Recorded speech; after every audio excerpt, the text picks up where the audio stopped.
the one above all is the supreme being of the Marvel Multiverse.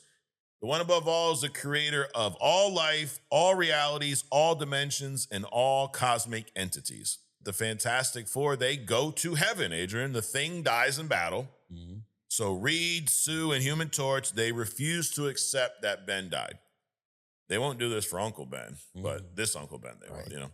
They storm the gates of heaven to get his soul back. And when they get to the absolute center of creation, they open the door and they meet God face to face. You know how they depicted God in the comics at that point? You know the comic creator Jack Kirby?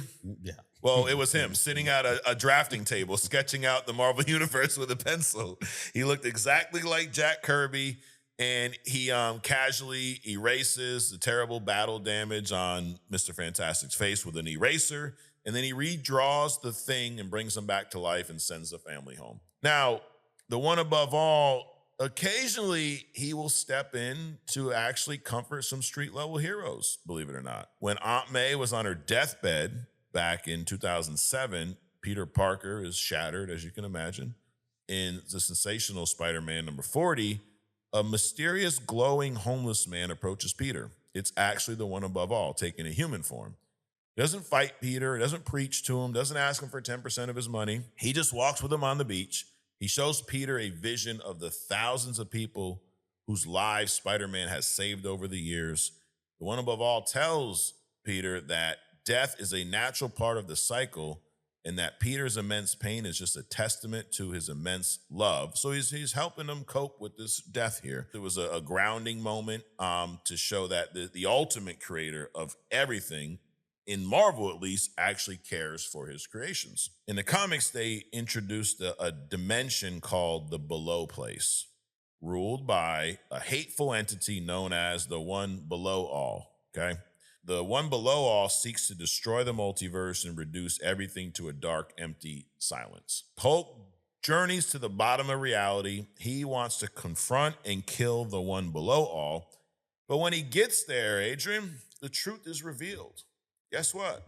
The one below all and the one above all are the exact same motherfucker. Is that a shock? God creates the devil.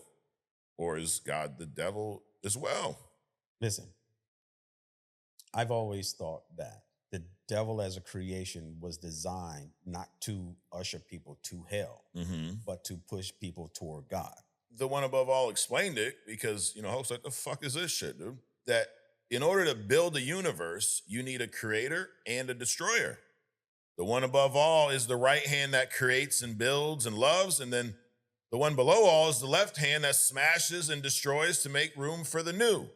So Hulk realized he was never fighting the devil, dude. He was just fighting the dark, destructive part of God himself. The power set, there's really no power set to talk about.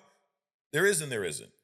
The one above all is literally the concept of limitless power itself. He's all powerful, all knowing, all present, everywhere simultaneously.